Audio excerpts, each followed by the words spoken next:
আমার বক্তব্য হচ্ছে আজকে অনেক দিন ধরেই দেখছি আমরা এভাবে চলতে পারে না। আমাদের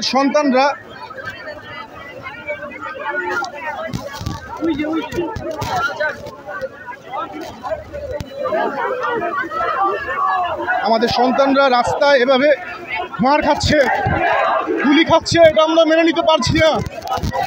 আমরা ঘরে বসে থাকতে পারছি না। আমরা প্রতিবাদ জানাই, ধিক্কার জানাই। একটা ঘরের ভিতরে একটা সন্তান মরে পড়ে থাকবে, তার কোনো অন্যায় নাই, তার কোনো কিছু বোঝার আগেই সে গুলির আঘাতে ঘরের মধ্যে রক্তাক্ত হয়ে পড়ে মারা গেছে। এটা মেনে নেওয়া, এটা পশুদের শামিল।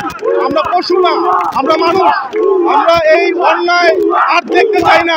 পুলিশের ব্যাপারে ওদের ব্যাপারে কিছু বলার নেই আসলে। হ্যাঁ, ওদের ব্যাপারে কিছু বলার নেই। আমরাও জানি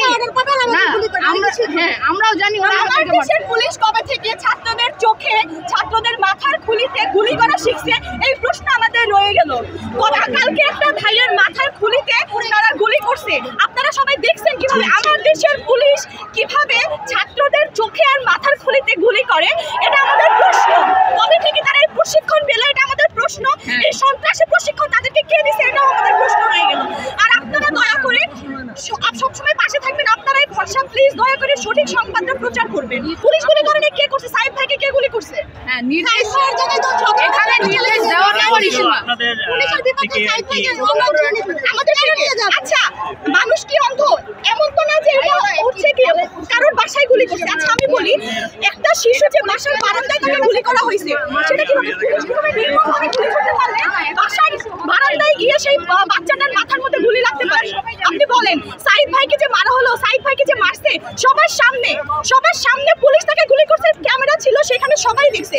সেখানে একটা 17 বছরের বাচ্চাকে কিভাবে মামলা দেওয়া হয়? এমনকি 9 দিন ধরে এখনো ছাড়া। আমরা মানুষ কি বোকা? আমরা সবাই কি অন্ধ? আমাদেরকে কি অন্ধ করে রাখতে চাইতেছে? আমরা সবাই চোখের মধ্যে মুখের মধ্যে কাপড় পরে বসে থাকবো? কখনই এটা হবে না। আমাদের যে দাবি, আমাদের দাবি মানতে হবে। আমরা আন্দোলন চালিয়ে যাবো ইনশাআল্লাহ। আমাদের 9 দফা দাবি পূর্ণ হবে।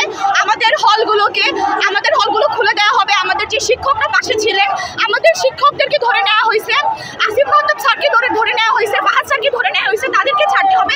আমাদের অনেক এইচএসসি ক্যান্ডিডেট ভাইদেরকে ধরে নেওয়া হয়েছে, তাদেরকে ছাড়তে হবে। সবাইকে ছাড়ার পরে 9 দফা দাবি হওয়ার পরে যখন আমাদের দাবি পূর্ণ হবে, তারপরে আমাদের 9 দফা দাবির মধ্যে আরেকটা দাবি আছে, আমাদের হলগুলো খুলে দেওয়া হবে। যেসব শিক্ষার্থীরা আন্দোলনে আসছে তাদেরকে আপনার একাডেমিকভাবে যাতে কোনো ধরনের হেনস্থা না করা হয়, সেটারও স্বীকৃতি দিতে হবে।